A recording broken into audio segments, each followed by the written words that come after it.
আচ্ছা, তো আজকের ভিডিওতে হচ্ছে আমি মেটামাস্ক এক্সটেনশন বা ফ্যান্টম এক্সটেনশন কিভাবে ফোনে ইউজ করা যেতে পারে সেটি দেখাবো। তো এক্সটেনশন মূলত হচ্ছে আপনার ব্রাউজারের একটি সফটওয়্যার প্রোগ্রাম যা ওয়েব ব্রাউজারের অতিরিক্ত ফিচার যোগ করে, এবং এটি মূলত আপনার ডেস্কটপ যে ব্রাউজারগুলো আছে যেমন ক্রোম, ফায়ারফক্স, এগুলো আপনি এক্সটেনশন অ্যাড করতে পারবেন, কিন্তু ফোনের ক্রোমে আপনি এক্সটেনশন অ্যাড করার কোনো অপশন পাবেন না। তো আপনার ফোনে হচ্ছে এক্সটেনশন ইউজ করার জন্য যেমন মেটামাস্ক বা ফ্যান্টম, এগুলো হচ্ছে আপনার ওয়েব 3 ওয়ালেট। এগুলা দিয়ে আপনার কানেক্ট ইউর ওয়ালেটের যে টাস্কগুলো আছে এয়ারড্রপের, সেগুলো কমপ্লিট করা পসিবল। এবং অনেক সময় মেটামাস্ক কানেক্ট করারই প্রয়োজন হয়, শুধু আপনার বিটগেট বা ট্রাস্ট ওয়ালেট দিয়ে হয় না। তো এই জন্য হচ্ছে আপনার মেটামাস্ক বা ফ্যান্টম ইনস্টল করার প্রয়োজন হয় আপনার ফোনের ব্রাউজারে। এখন ক্রোমে যেহেতু হয় না, তো আমাদের নতুন একটি ব্রাউজার প্রয়োজন, যে ব্রাউজার হচ্ছে এক্সটেনশন ইনস্টল সাপোর্ট করবে। তো এরকম একটি ব্রাউজার হচ্ছে আপনার মিসেস ব্রাউজার। তো আমরা এখন মিসেস ব্রাউজার ইনস্টল করব। প্লে স্টোরে গিয়ে মিসেস ব্রাউজার যদি আমি লিখি, এখান থেকে আমি ইনস্টল করে নিচ্ছি। আচ্ছা, তো আমার হচ্ছে ইনস্টল হয়ে গেছে। এখন আমি মিসেস ব্রাউজার ওপেন করব এবং এখানে সার্চ করব Chrome web store. Chrome web store করে লিখে সার্চ দিলে আপনি এখানে একটা সাইট পাবেন, chromewebstore.google.com। এটাই যেতে হবে আমাদের। এখান থেকে হচ্ছে আমরা সব এক্সটেনশন ইনস্টল করতে পারবো, আমাদের যে ধরনের এক্সটেনশন প্রয়োজন, মেটামাস্ক বলেন, ফ্যান্টম বলেন, সব এক্সটেনশন ইনস্টল করতে পারবো আমরা ওয়েব স্টোর থেকে। মানে গুগল যতগুলো আর কি আপনার করে রাখছে, লিস্ট করে রাখছে। তো এখানে সার্চ বার আছে, এখানে ক্লিক করতে হবে আমাদের, এবং আমরা মেটামাস্ক যেহেতু ইনস্টল করবো, তো আমরা মেটামাস্ক লিখে সার্চ দিব। তো এটা হচ্ছে আপনার মেটামাস্ক এক্সটেনশন, এটাই ক্লিক করতে হবে।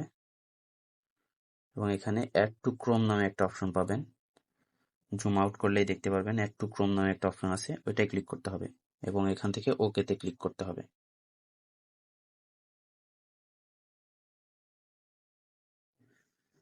তো আমাদের এক্সটেনশন ইনস্টল হয়ে গেছে। এখন হচ্ছে আমাদের মেটামাস্কে অ্যাকাউন্ট ক্রিয়েট করতে হবে। অ্যাকাউন্ট ক্রিয়েট করা অনেক সহজ, আমাকে জাস্ট ফলো করলেই হবে। আপনার আই অ্যাগ্রি টু মেটামাস্ক এটাই ক্লিক করতে হবে এবং ক্রিয়েট এ নিউ ওয়ালেট এটাই ক্লিক করতে হবে।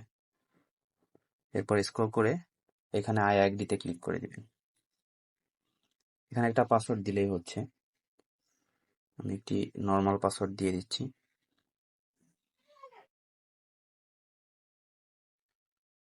এখানে আই আন্ডারস্ট্যান্ড এটাই ক্লিক করবেন এবং ক্রিয়েট এ নিউ ওয়ালেট এটাই ক্লিক করবেন। এরপর এখানে সিকিউর মাই ওয়ালেট এটাই ক্লিক করবেন এবং আপনাকে 12টা ফ্রেজ দেওয়া হবে। এটা হচ্ছে আপনি অন্য কোথাও কালেক্ট করে রাখবেন। এটা ওই ফ্রেজগুলো হচ্ছে আপনার সব, মানে আপনার ওয়ালেটের বলতে পারেন চাবি, যেটা ইউজ করে যেটা যদি অন্য কেউ জানে, এই ফ্রেজগুলো যদি অন্য কেউ দেখে বা অন্য কেউ জানতে পারে, তাহলে আপনার ওয়ালেটের অ্যাক্সেস পেয়ে যাবে। তো এই ফ্রেজগুলো কাউকে শেয়ার করবেন না, এটা আপনার কাছে সিকিউর করে রেখে দিবেন। এবং আপনি যদি অ্যাকাউন্টটি হারিয়ে ফেলেন কোনোভাবে, তাহলে হচ্ছে ওই ফ্রেজগুলো দিয়ে আপনি আবার আপনার অ্যাকাউন্ট ফিরে পাবেন। এই ফ্রেজগুলো কাউকে শেয়ার করা যাবে না এবং নিজের কাছে সিকিউর করে রাখতে হবে। তো এখানে সিকিউর মাই ওয়ালেট রিকমেন্ডেড এটাই ক্লিক করবেন এবং এখানে রিভিল মাই সিক্রেট ফ্রেজ, রিকভারি ফ্রেজ, এই যে এখানে অপশনটা আছে এটাই ক্লিক করতে হবে এবং এখানে যে 12টা ফ্রেজ পাবেন বা 12টা ওয়ার্ড পাবেন, এগুলো হচ্ছে কপি টু ক্লিপবোর্ড, এটাই ক্লিক করে কপি করে অন্য কোথাও রেখে দিবেন। তো এটা সেভ করার পর হচ্ছে এখানে নেক্সট এর একটা অপশন আছে, এটাই ক্লিক করতে হবে। তো এখন আপনাকে ভেরিফাই করতে হবে যে আপনি অ্যাকচুয়ালি ফ্রেজগুলা সেভ করে রাখছেন কোথাও। তো এটার জন্য হচ্ছে 3 নাম্বার যে ওয়ার্ডটা আছে, এটা হচ্ছে আপনার এখানে লিখতে হবে। আমার 3 নাম্বার ওয়ার্ড ছিল হচ্ছে এন্টায়ার, তো আমি ওয়ার্ডটি লিখে দিচ্ছি। 4 নাম্বার ওয়ার্ডটি লিখতে হবে, 4 নাম্বার ওয়ার্ডটি হচ্ছে গ্রেপ।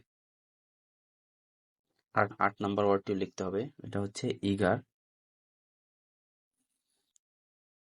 আচ্ছা, তো আমি 8 নাম্বারে হচ্ছে হবে ইগার, আমি বানানটা ভুল লিখছিলাম।